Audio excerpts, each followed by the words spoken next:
FPL game week 6 is just 2 days away. So today I'm going to be taking you through my top 5 players to be buying in your FPL teams this week.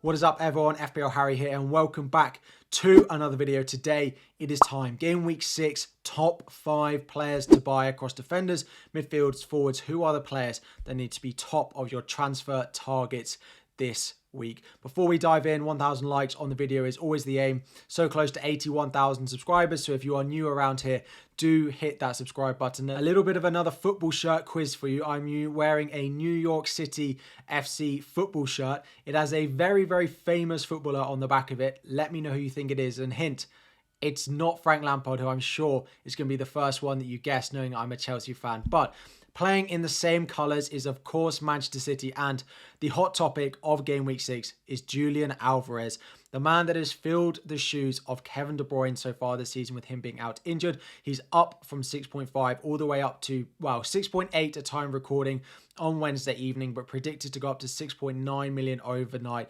Still just 23% owned as well. The fixtures coming up for them are really nice, particularly the next 2, which is why a lot of people are considering targeting him as a transfer in. Nottingham Forest this week, followed by Wolves next week, and even after that, we know Manchester City will continue to score goals, and if Alvarez is going to be in that Manchester City team, then I feel like he's a great asset. 2 goals, 5 assists so far this season. He has outperformed his expected data, but that is partly because when you create chances for someone like Erling Haaland or Phil Foden or Doku or some of those other Manchester City players, you do expect them to finish more of their chances than maybe if you're creating for the likes of Jackson or Richarlison, that some of our other midfielders are as well. So yes, he's underperformed his data, but that's not really a surprise. The big caveat for him, of course, is do we expect him to start in game week 5 and game week 6 in particular? With the injury to Bernardo Silva, Jack Grealish has been pictured back in training. However, it doesn't necessarily sound like he's going to be fit to start going into game week 6. So just based off the amount of players that they have out injured, of course, there's no Grealish, there's no Bernardo Silva, they have plenty of others out, and they sold Cole Palmer. The amount of the attackers that they don't have going into this game week means I think he has to start. Now, I'm not trying to predict Pep. We can never predict Pep. Last time he said a player was almost undroppable, Ake got benched for the following 3 game weeks, so we can't take anything from what he said either. But I do think he's going to start going into this week. Next up is a cheap defender, and it is Newcastle. It is time to buy Newcastle. You all shouted at me for buying Newcastle players going into game week 5 when they hadn't kept very many clean sheets, but I did it anyway. Then they kept a clean sheet at home to Brentford, and I think it is still time to be buying in Newcastle assets. For me, there is no other defender I'd be considering buying into our teams in FPL this week that doesn't play for Newcastle. The fixtures over the next 5, but generally all the way up until about Christmas, are really nice. They've got a lot of the difficult fixtures that they have in the first half of the season out of the way, so I do think investing in them is a good idea. We have Schar, Botman, we have Fabian Schar are the 2 cheaper ones. Having watched the game in game week 5, I do think Botman is the better of the 2. I'd rather just save the money. Now, you're probably going to say, well, Fabian Schar has a little bit more attacking threat. He does, but I don't think it's really worth it. I don't think the 0.5 is spent well there. I think there are many other transfers that we should consider that 0.5 will be better spent on. Schar Botman is also younger, so with the likes of the Champions League fixtures that we know that they are playing now, Schar Botman is much more likely to play every single game than I think Fabian Schar is. I don't think Fabian Schar is a risk, and he's actually the one I brought into my team at the weekend. But if I was going to pick one now, I think I'd go Botman. He's also picked up 1 assist. He also got maximum bonus points in game week 5 as well. For 4.5 million, you can't really go wrong with him. And pick number 3 is the more luxury option. It is Kieran Trippier. So we spoke about Botman, we spoke about Fabian Schar. If you have the money, I really think going Kieran Trippier is a good idea. Now, if you decide to go with Trippier, it may restrict how easy you can get to the likes of Mo Salah, Heung-min Son later down the line. So it is worth considering your future transfer plans, even if you can afford Kieran Trippier now. However, having watched that game in game week 5 to sort of scout the Newcastle defence, scout a lot of their assets as well, for me, he was still so creative. Taking those corners, the amount of chances he created from open play, getting forward as well. He's not been as good so far this season, which some of that underlying data does suggest, with only 0.16 expected assists so far per 90. But I think with the easier fixtures coming up, he will be allowed to go a little bit further forward. In the fixtures so far this season, he has been a little bit restricted. He's had a little bit more defensive duties to do compared to what I expect him to do in some of these fixtures that they've got coming up. As I said with Botman, if you're buying a defender this week, I really don't see any defender you should be buying into your team that doesn't play for Newcastle. So whether it's Sven Botman, whether it's Fabian Schar, whether it's Kieran Trippier, they are all great buys. For me, Botman is great at cheap. For me, Trippier is the best, most explosive option. But Fabian Schar at 5 million is also a great shout as well. So moving out of defence, we're going to move back into midfield. Now, Mbeumo is a highly owned pick, but there is no other cheap midfield I want to buy this week.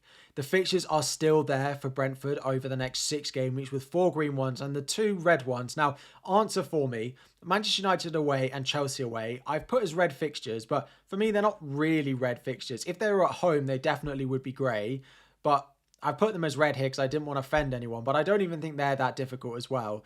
And Mbeumo and Brentford are playing really well. Without Rico Henry, they may not be quite as good, but I still think Mbeumo is a fantastic option for the next 6 game weeks and even beyond, but particularly the next 6. Afterwards, the fixtures do turn a little bit with a lot of us wildcarding in around game week 9, game week 10 anyway. You don't really need to look that much further beyond those fixtures. There are some other cheap options that people will be considering, like the likes of Diaby at Aston Villa, but he plays Chelsea and Brighton in the next 2.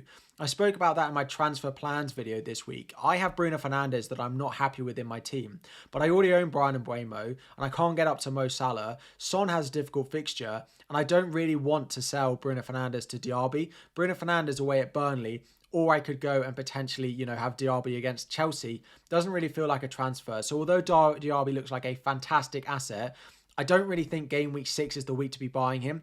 Game week 7 at home to Brighton, if not game week 8, is the week I'm targeting bringing him into my team. So if you are still looking for a cheap mid and you don't own Mbeumo, just go and pick him up. Still great option, up to 6.9 million, still under 30% owned, which seems crazy with the amount of returns that he's got.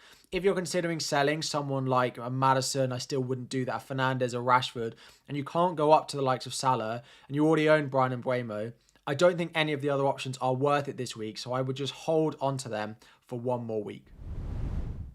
And finally, it is time. It is time to be thinking about buying Mo Salah into our FPL teams. 12.5 million, just 27% owned. He has 2 goals and 4 assists so far this season as one of the highest scoring players in FPL and is still classed as a differential a lot of the weeks. The fixtures for them, particularly West Ham at home this week, and then from game week 8 onwards, they look really nice. However, watching Liverpool play, watching Salah play, I think he can do well even in the fixtures that they've got. Red fixtures on paper away at Spurs and maybe a difficult fixture against West Ham this week, although City showed you can easily create chances against West Ham despite their good start to the season. If you can do Bruno Fernandes, Marcus Rashford, any of these that you are considering selling this week, if you can buy Mo Salah with the money you've got in the bank, please go and buy Mo Salah. I'm targeting him as soon as I can get to him. I can't get to him without a -4 this week, and I think that is a little bit too much. But if you can get to Mo Salah for free this week, I think it's an absolute no-brainer. Yes, you might decide in game week 8 to play your wild card, and that might be an easier way to get him in. But I think now, if you can get on him a couple of weeks early, right, from game week 8, by game week 10, Mo Salah will be 50+% owned. I have no doubt about that. Everyone is thinking about wild carding. Everyone is thinking about buying him in. So he won't even be a differential by then. If you want to get a few of Salah's points in the bank before that does happen and everyone starts to own him, I think if you can get on him a little bit earlier, I definitely would. So top 5 players to buy. In defence, buy a Newcastle defender if you need one. Botman, Schar, Trippier, all great for the value that they've got. Probably Botman is my number 1 pick, but Trippier if you have the money in the bank, but Schar is still good. In midfield, Mbeumo if you need a cheap option, Mo Salah if you need an expensive option. There are probably no other midfielders I consider buying this week. Some of you might consider Doku, but with Jack Grealish back in training, I probably wouldn't go there. Phil Foden's a hold at the moment, but with the lack of returns, I probably wouldn't be buying him. And up front, there's only one man for me, and it is Julian Alvarez. Those people looking at buying Morris from Luton Town for their double, I'd rather Julian Alvarez with 1 game than Morris with 2, probably 3 games, to be honest. That's how good Alvarez is, having watched him the other night. I've never seen a player pass the eye test quite so much as Alvarez did. But that's enough of me saying quite how great he is. It's time for me to consider how I'm going to buy him into my team. And that's what I'll discuss in my team selection video tomorrow. So if you're not subscribed and you want a reminder of that video, make sure you subscribe, turn on notifications as well. If you haven't liked the video, 1,000 likes is already the aim. Drop the comments you have, the questions you have about your players to buy.